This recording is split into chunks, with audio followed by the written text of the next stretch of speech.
Voici pourquoi la police haïtienne ne veut pas arrêter les bandits haïtiens. Si vous voulez comprendre pourquoi Haïti est confronté à la présence de bandits, regardez cette vidéo jusqu'à la fin. Vous, les Haïtiens qui regardez cette vidéo, je vais vous présenter 8 manques de ressources et à la fin, je partagerai avec vous 4 solutions. Avant de commencer, j'ai une question pour vous. Aimez-vous Haïti? Si la réponse est oui, écrivez « J'aime Haïti » dans les commentaires. Ah, j'allais oublier.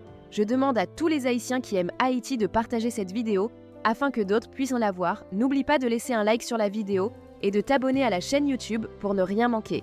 Écoutez bien Haïtiens, avec toute votre attention. Numéro 1. Manque de ressources. La police nationale haïtienne, PNH, fait face à un déficit majeur de financement et d'équipements nécessaires pour assurer la sécurité publique. Ce manque de ressources se manifeste par une pénurie récurrente d'armes, de munitions, de véhicules et de carburant, des éléments essentiels pour que les forces de l'ordre puissent mener à bien leur mission de maintien de l'ordre et de lutte contre la criminalité. En conséquence, la PNH est souvent incapable d'intervenir efficacement face aux défis sécuritaires croissants, ce qui compromet non seulement la sécurité des citoyens, mais aussi l'autorité et l'efficacité de l'institution. Numéro 2.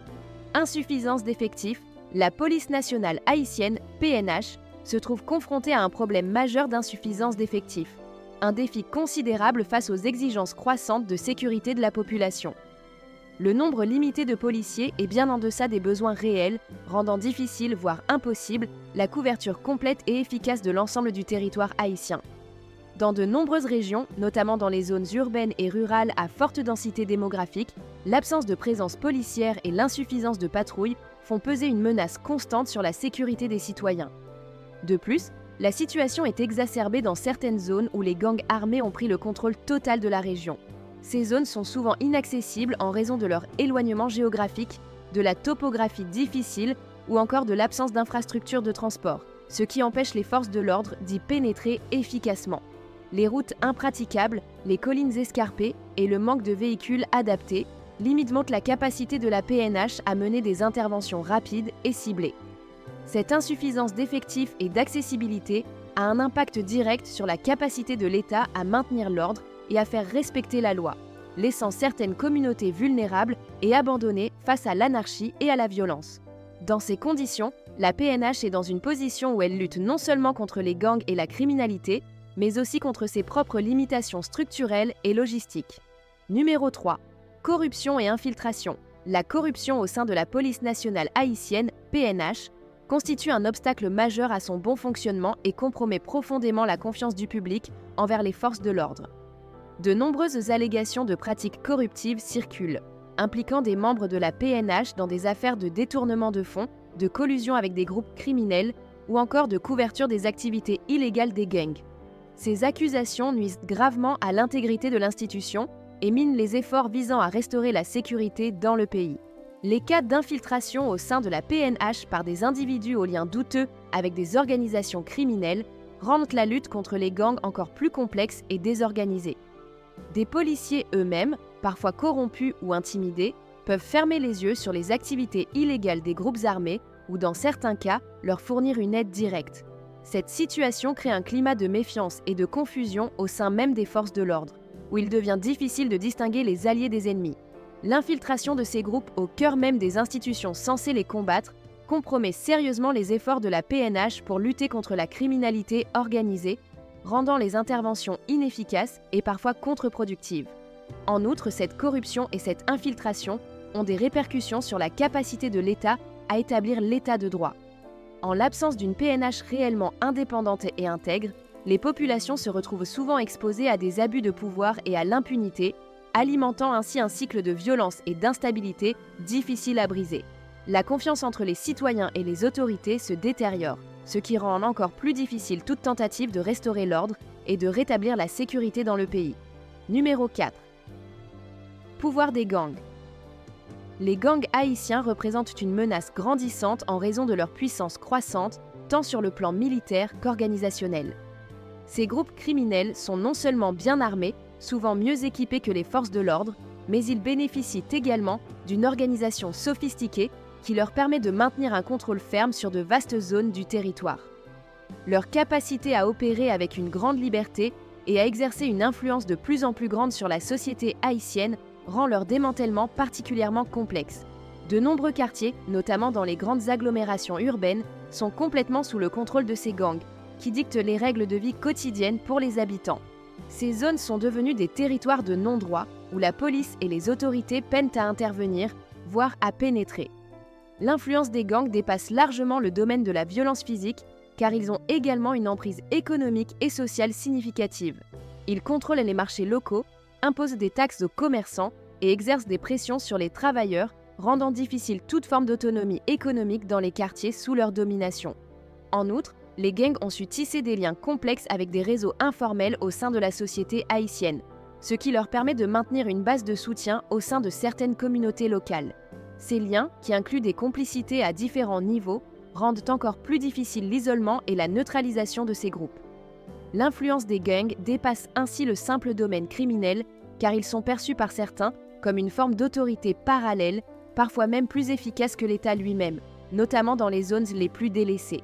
Cette situation crée un cercle vicieux où la violence et l'impunité se renforcent mutuellement et où l'État semble de plus en plus impuissant face à l'ampleur du pouvoir des gangs. Numéro 5. Instabilité politique. L'instabilité politique en Haïti constitue l'un des principaux obstacles à l'établissement d'un environnement sécuritaire durable et à la mise en œuvre de stratégies efficaces pour rétablir l'ordre dans le pays. La faiblesse structurelle des institutions publiques, couplée à des crises politiques récurrentes, empêche la formulation et l'exécution de politiques à long terme nécessaires pour affronter les défis sécuritaires. À chaque changement de gouvernement ou à chaque crise, les priorités changent, les plans de sécurité sont abandonnés ou interrompus, et les ressources allouées à la police et aux autres institutions de l'État sont souvent détournées ou mal gérées, exacerbant la situation.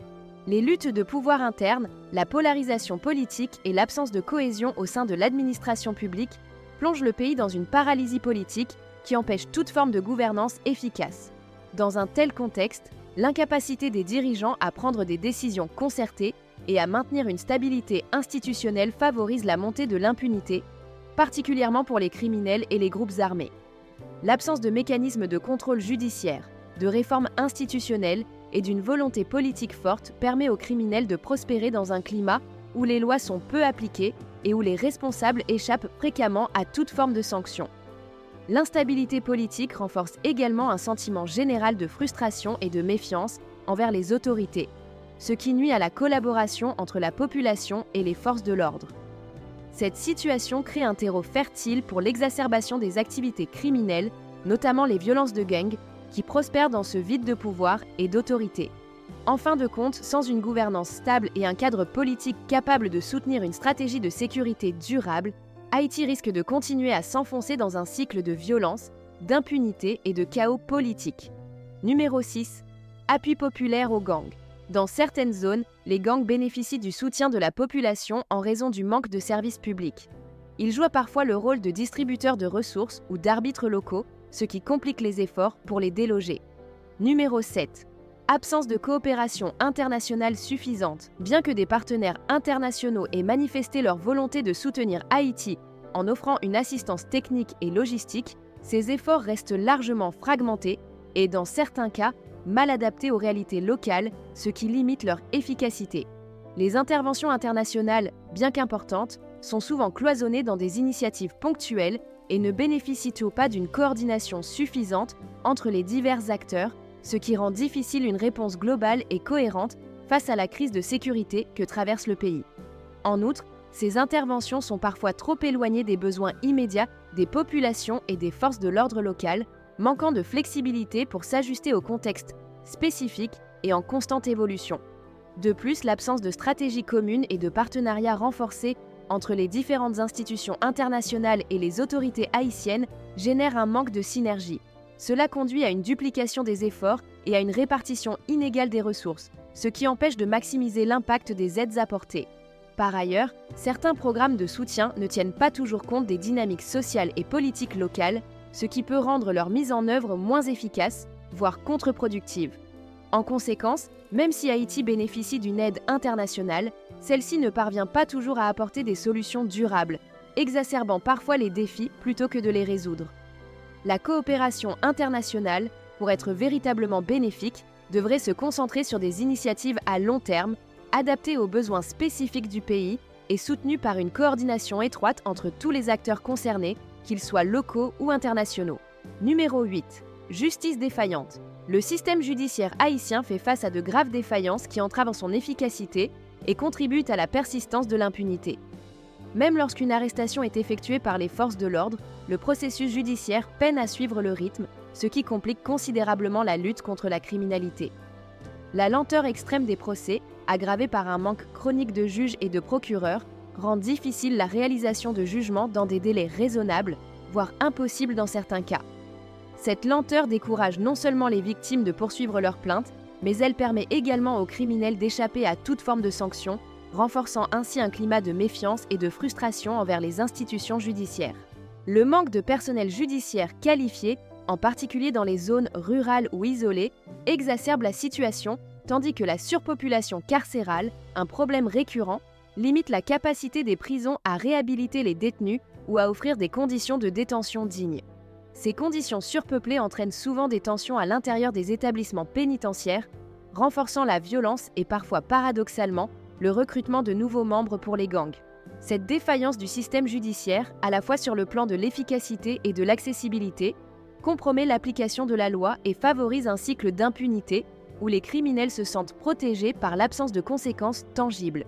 Les réformes nécessaires pour restaurer la confiance dans le système judiciaire, telles que l'amélioration de la formation des juges, la réduction de la surpopulation carcérale et la garantie de procès équitables et rapides, sont urgentes pour permettre à Haïti de rompre avec ce cercle vicieux d'injustice et de violence. Pour résoudre ce problème, il serait nécessaire de numéro 1. Renforcer les capacités de la PNH en augmentant les financements et en fournissant des formations adaptées. Il est impératif de renforcer les capacités de la police nationale haïtienne, PNH, pour qu'elle puisse remplir efficacement sa mission de maintien de l'ordre et de lutte contre la criminalité. Cela nécessite, en premier lieu, une augmentation substantielle des financements alloués à la PNH, afin d'assurer un approvisionnement en ressources essentielles telles que des équipements modernes, des véhicules, des armes et des munitions. Ces investissements doivent être accompagnés d'un renforcement des infrastructures de la police pour lui permettre de mieux répondre aux défis sécuritaires du pays. En parallèle, il est crucial de mettre en place des programmes de formation adaptés aux besoins spécifiques de la PNH. Ces formations devraient couvrir non seulement les techniques d'intervention policière modernes, mais aussi des compétences en gestion de crise, en droits humains et en communication avec les communautés. Il est essentiel que les policiers soient bien préparés à gérer la complexité des situations sur le terrain, y compris les zones à haut risque où les gangs dominent. La formation doit également intégrer des modules sur l'éthique et la lutte contre la corruption, afin d'assurer que les forces de l'ordre demeurent intègres et fiables aux yeux de la population. Numéro 2. Lutter contre la corruption à tous les niveaux. La corruption, un fléau systémique en Haïti, constitue un obstacle majeur à l'efficacité de la police nationale haïtienne, PNH, et à l'ensemble du fonctionnement des institutions publiques. Pour lutter efficacement contre la corruption, il est impératif d'adopter une approche globale qui touche tous les niveaux, de la base jusqu'aux plus hauts échelons de l'administration publique et des forces de l'ordre. Cela implique en premier lieu la mise en place de mécanismes de transparence rigoureux et d'audit réguliers pour surveiller l'utilisation des ressources et des fonds publics. La création d'organismes indépendants et spécialisés dans la lutte contre la corruption, comme des commissions d'enquête et des tribunaux anticorruption, serait également une étape clé. Il est essentiel que les policiers, ainsi que les responsables des institutions gouvernementales, soient soumis à des contrôles réguliers et rigoureux.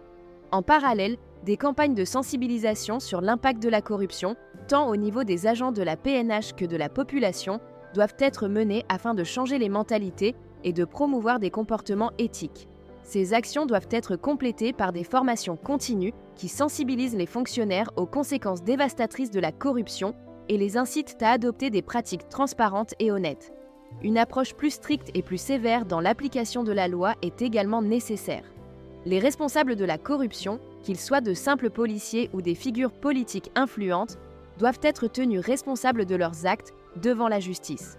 Le renforcement de la protection des lanceurs d'alerte et des témoins, ainsi que la mise en place de mécanismes permettant de dénoncer la corruption en toute sécurité, sont des éléments essentiels pour encourager une plus grande transparence. Numéro 3. Mettre en place des réformes pour stabiliser le système judiciaire et politique.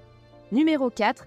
Collaborez avec la communauté internationale pour des solutions à long terme. Pour recevoir du contenu transformateur chaque semaine gratuitement, abonnez-vous, activez la cloche de notification et ne manquez pas nos prochaines vidéos. Nous partageons toujours des connaissances précieuses.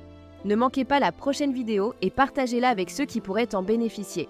Nous remercions tous ceux qui nous soutiennent, ceux qui nous motivent à créer du contenu percutant. Sur votre écran, vous verrez 4 vidéos spécialement préparées pour vous. Cliquez sur l'une d'elles et découvrez des secrets qui pourraient vous surprendre. Vous êtes les véritables créateurs d'opportunités. Allez regarder maintenant. Nous vous remercions beaucoup.